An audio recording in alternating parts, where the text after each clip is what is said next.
Day learnings की अगली video पे आपका बहुत बहुत स्वागत है। आज की हमारी वीडियो में हम नाथूराम गॉडसे के बारे में बात करने वाले। नाथूराम गॉडसे हमारे देश के राष्ट्रपिता की हत्या करने वाला व्यक्ति, जिसका मानना था कि महात्मा गांधी को मार के वह देश को एक बहुत बड़ी धोखेबाज से मुक्त कर रहा है। उसका मानना था कि जनता को भटकाने वाले गांधी जी को अगर वो रास्ते से हटा दे तो उसी की तरह लोग अहिंसा नहीं बल्कि हिंसा की शक्ति में मानने लगेंगे। लेकिन उसकी ये धारणा उल्टी पड़ती दिखाई दे गई जब लाखों की संख्या में लोग गांधी जी के निधन का शोक मनाने, यहाँ तक कि नाथूराम जिस संगठन का हिस्सा थे उन्होंने भी उससे स्वीकार करने से मना कर दिया और उसके गुरु ने भी उससे वास्ता तोड़ दिया। नाथूराम गॉडसे का जन्म 19 मई 1910 में एक ऐसे घर में हुआ जहां नाथूराम के पहले उसके माता पिता को एक पुत्री हुई, लेकिन 3 पुत्रों की मृत्यु हो गई।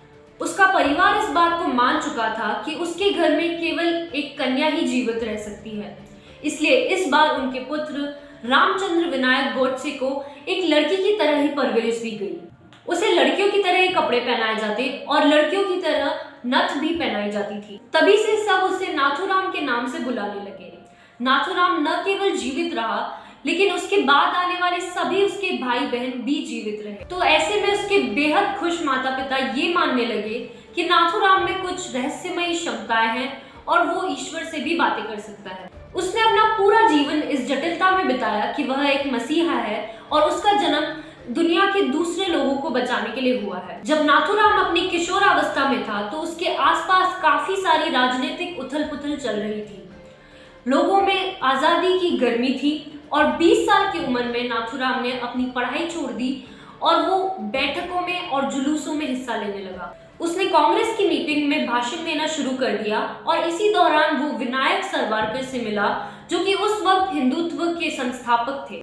वो सावरकर के हिंदू राष्ट्र और हिंदुस्तानी मुसलमानों से शत्रुता के सिद्धांतों पर बहुत कट्टर था। जल्दी वो आरएसएस यानी राष्ट्रीय स्वयंसेवक संघ से शामिल हो गया और एक समर्पित वॉलंटियर बना। 28 की उम्र में वह हिंदू महासभा से जुड़ा और आरएसएस का दावा है कि इस दौरान उनकी मेंबरशिप टूट गई। उसने हिंदू राष्ट्रीय समाचार पत्र चालू किया जिसमें गांधी जी के अंतर धार्मिक विचारों पर कड़वे शब्दों में निंदा की गई, लेकिन इस पर प्रतिक्रिया की कमी के कारण और भारत के विभाजन पर उसने खुद ही हिंदुओं को बचाने की ठान ली।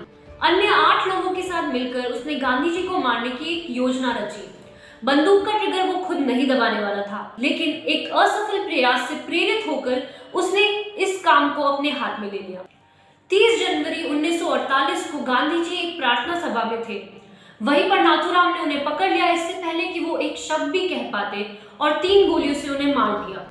इसी के बाद आरएसएस ने उसे डिसोन कर दिया और कोर्ट में सावरकर ने उसकी तरफ देखा तक नहीं। 15 नवंबर 1949 को आरएसएस की आधिकारिक प्रार्थना का एक हिस्सा पढ़ने के बाद उसे फांसी दी गई। तो ये है नाथूराम गॉडसे, वो जिसने गांधी जी की हत्या करी। तो ये है नाथूराम गॉडसे, वो जिसने गांधी जी की हत्या करी। आज आपको उसके जीवन काल के बारे में पता चला है। अगर आप हमारे चैनल पे नए हैं और आप और ऐसी वीडियोस देखना चाहते हैं तो सब्सक्राइब बटन को जरूर क्लिक कर दीजिए।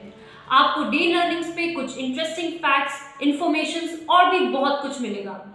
हम वादा करते हैं कि आपके लिए हम ऐसी नई वीडियोस लेकर आते रहेंगे। तब तक के लिए गुड बाय।